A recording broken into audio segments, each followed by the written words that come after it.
नमस्कार बच्चों।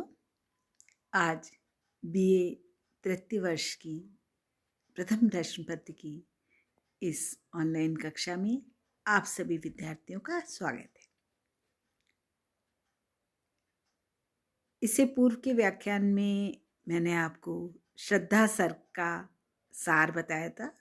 कवि प्रसाद जयशंकर प्रसाद जी का परिचय दिया था और कामायनी के महाकाव्य के गुण बताते हुए कामायनी हिंदी साहित्य का एक कालजयी महाकाव्य है, इसके विषय में आपको स्पष्ट किया था। तो आज हम कामायनी के श्रद्धा सर्ग की व्याख्या शुरू कर रहे हैं।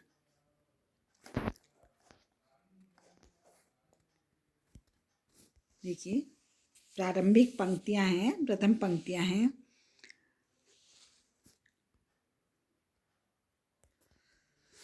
कौन तुम संस्कृति जलनिधि तीर,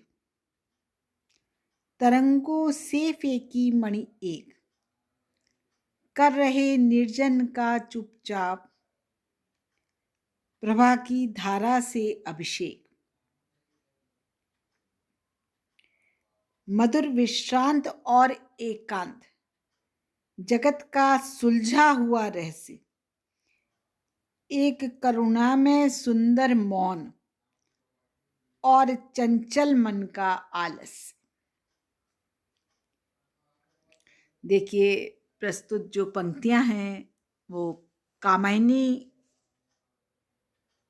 नामक महाकाव्य के श्रद्धा सर्ग से चयनित की गई हैं। मैंने आपको इससे पूर्व भी बताया था कि कामायनी में कुल 15 सर्ग हैं।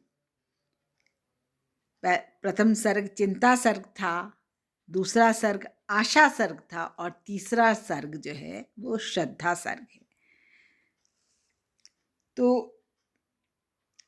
यह अवतरण उसी कृति के श्रद्धा सर्ग से संकलित है।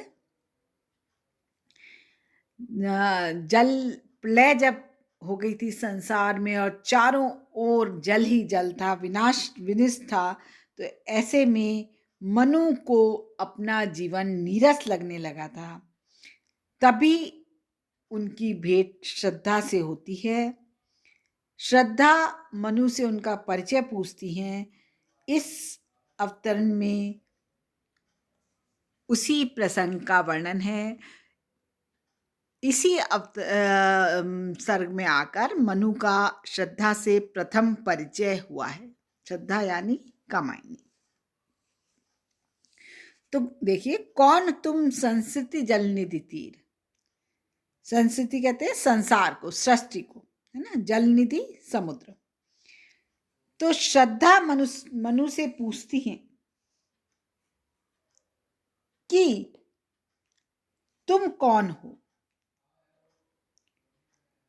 जब मनु विचारों में निमग्न लीन बैठे हैं, तभी अचानक उनको ऐसा लगता है कि कोई उनसे प्रश्न पूछ रहा है कि जिस प्रकार संस्कृति जलनिधि तीर तरंगों से फेंकी मणि एक, जिस प्रकार समुद्र की लहरें समुद्र में भीषण उथल पुथल मचाकर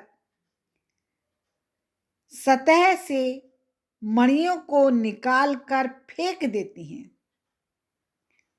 उसी प्रकार इस संसार रूपी समुद्र की लहरों अर्थात सांसारिक आघातों से ठुकराए हुए मणि के समान तुम कौन हो।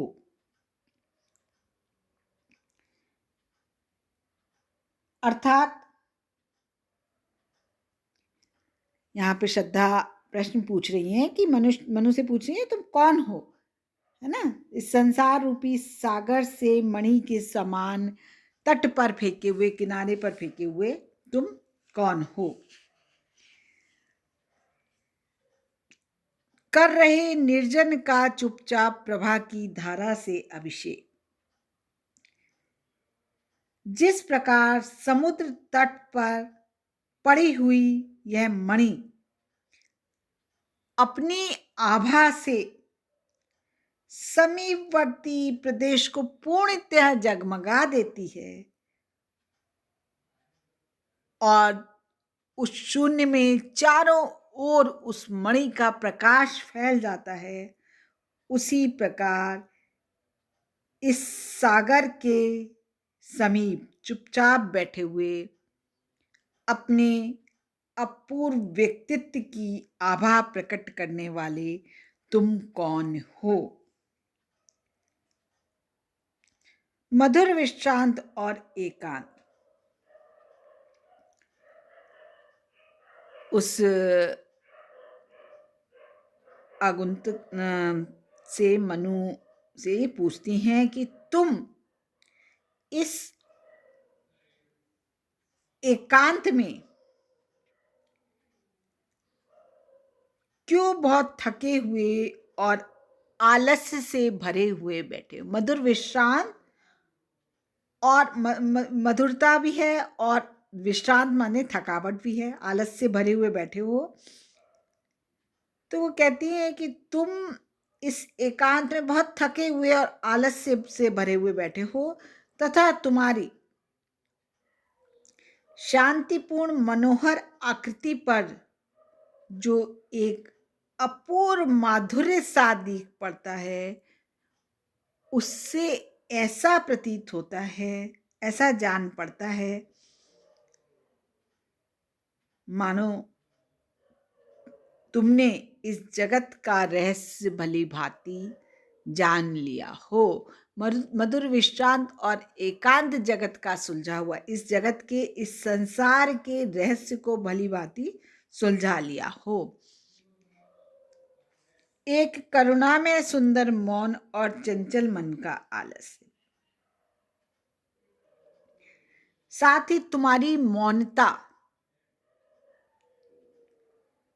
तुम जो चुपचाप इस एकांत में बैठे हुए हो, तो तुम्हारा मौन रूप न केवल तुम्हारे बाहरी सौंदर्य का बोध कराता है, बल्कि इससे यह भी स्पष्ट हो जाता है कि तुम्हारा हृदय करुणा, एक करुणा से भरा हुआ है, करुणाशील है, अर्थात कोमल भावनाओं से भरा हुआ है और चंचल मन का आलस्य, और उसमें चंचलता का लेश मात्र भी नहीं है।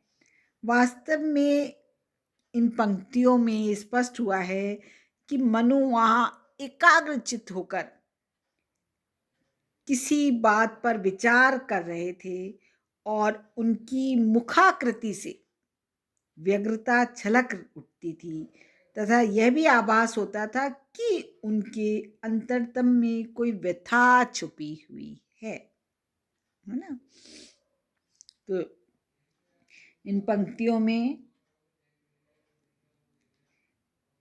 न केवल आगंतुक का औत्सुक्यपूर्ण हृदय स्पष्ट हुआ है, अपितु मनु की उपमा भी सार्थक सी जान पड़ती है ना।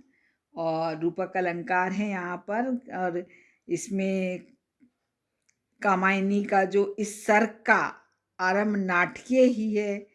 कवि ने इन पंक्तियों में मनु का परिचय नहीं दिया है, और पर उनकी कोमल भावनाओं से स्पष्ट हो जाता है कि प्रश्नकर्ता कोई नारी है, नारी ही है। श्रद्धा का शुरू में बस वो पूछती है ना कौन हो, तो अभी यहाँ पे मनु का और श्रद्धा का परिचय नहीं हुआ है, और इसमें रूपक अलंकार का प्रयोग हुआ है। कौन तुम संस्कृति जलनिधि तीर तरंगों से फेंकी मणि एक, है ना। स्पष्ट हो गया, ये स्पष्ट ही व्याख्या। और इसके अतिरिक्त उपमा अलंकार का भी एक स्थान पर सुंदर प्रयोग हुआ है। इसके आगे की पंक्तियां, आगे का व्याख्यान अगले व्याख्यान में हम कंटिन्यू करेंगे। नमस्कार बच्चों।